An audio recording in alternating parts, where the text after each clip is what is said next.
আজকের ঘটনা কি? হিরণ যেভাবে চিৎকার চেঁচামেচি করছে তাতে মনে হচ্ছে যেন ও আমার বাবা মার থেকেও আমাকে বেশি ভালোবাসে। দেখুন, যদি ওনার এত ভালোবাসার প্রতি ভালোবাসা থাকে তো ওনাকে বলবেন যে আমার সিনেমা আছে ভালোবাসা ভালোবাসা সেটা দেখে নিতে।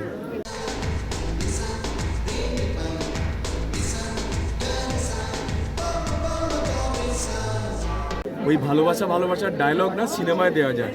উনি যেরকম ডায়লগ বলেন না, হাত জড়ো করে, আমি রাজনীতির কিচ্ছু বুঝি না, আমি তো রাজনীতি করতে চাই না, বলেন কি? রাজনীতি আমার পিছন ছাড়ে না, রাজনীতি আমাকে জোর করে করতে হয়। আমি বিশ্বাস করি না,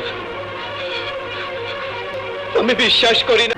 আমাকে রেপ করে, আমাকে 2014 সালে তৃণমূল কংগ্রেস সাংসদের জন্য টিকিট দিয়ে আমাকে রেপ করেছে। এইসব ডায়লগগুলো কেন বলেন আপনি? এটা সিনেমা নয়। আরে কেনা কে চাতে হো? গরিব মানুষগুলো শুনলেন তো এখানে 10 বছর আপনার আশা হয়নি একদিনের জন্য, এক ফোঁটার জন্য গাড়ির কাঁচ নামিয়েও আপনি লোকের সঙ্গে দেখা করেননি। 10 বছরে আপনার সিনেমার ডায়লগ চলবে ওগুলোতে। মানুষের কাছে আসুন। এই কাঠের ব্রিজটা এখনো ভেঙে পড়ে আছে, সঠিক বলেছেন। ট্যাবাগেরিয়া ব্রিজটা এখনো ভেঙে পড়ে আছে, গোল্ডাপ এখনো হয়নি, ঘাটাল মাস্টার প্ল্যান আপনি 10 বছর ধরে করতে দেননি, রেল স্টেশন আপনি 10 বছর ধরে করতে দেননি। বলেন কি? কি করেছেন আপনি ঘাটাল মানুষের জন্য? খালি আপনি মাইনে তুলেছেন লোকসভা থেকে, ভাতা নিয়েছেন লোকসভা থেকে, যত রকমের সুযোগ সুবিধা একজন সাংসদ হিসেবে সব কিছু নিয়েছেন। আমি বিশ্বাস করি না, আমি বিশ্বাস করি না। আর ঘাটাল লোকসভার মানুষকে আপনি পুরো আঙুল দেখিয়েছেন। সিনেমার ডায়লগ সিনেমায় বলবেন। ये बड़ी अच्छी बात कही आप। আরো বলেছেন কিছু বলার আগে পড়াশোনা করা উচিত। করা উচিত না? আপনি যে মিথ্যে কথাটা বলছেন সেটা কোন বই থেকে পড়াশোনা করতে হবে বলুন? আমি তো মিথ্যে কথা বলতে পারবো না। আপনি যে মিথ্যে কথাটা যে বই থেকে পড়েন, যে বই থেকে আপনি শেখেন, আপনি যে মিথ্যে কথা বলাটা যে কলেজ থেকে পড়ে শিখেছেন, আমি জানি না আপনি কলেজে গিয়েছিলেন কিনা কখনো, আমি জানি না। আপনি বলেন কি? কখনো কলেজে গেছেন কিনা সেটাও আমি জানি না, কারণ আপনার এফিডেভিট যেটা পড়ে দেখলাম সেখানে দেখতে পাইনি যে আপনি কখনো কলেজে গিয়েছিলেন। তো ফলে আপনি যে স্কুলে পড়েছেন সেই স্কুলটার নামটা একটুখানি বলবেন যেখান থেকে আপনি এত মিথ্যে কথা বলা শিখেছেন। এলাকায় তো ঘুরলেন, কেমন ছাড়া পাচ্ছেন? দেখুন, মানুষ মোদিজিকে চায়।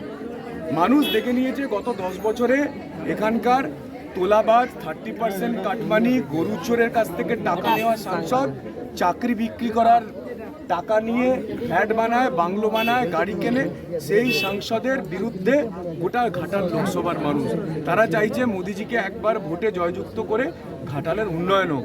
উনি তো 10 বছর ধরে ঘাটাল মাস্টার প্ল্যান আটকে রেখেছেন, উনি রেল লাইন আটকে রেখেছেন, উনি গোল্ড হাব আটকে রেখেছেন, উনি মেডিকেল কলেজ করতে দেননি, উনি ইঞ্জিনিয়ারিং কলেজ এখানে করতে দেননি, উনি এখানে ভাঙা কাঠের ব্রিজটা এখনো পড়ে আছে, সঠিক বলেছেন। উনি ট্যাবাগেরিয়ার ব্রিজ করতে দেননি।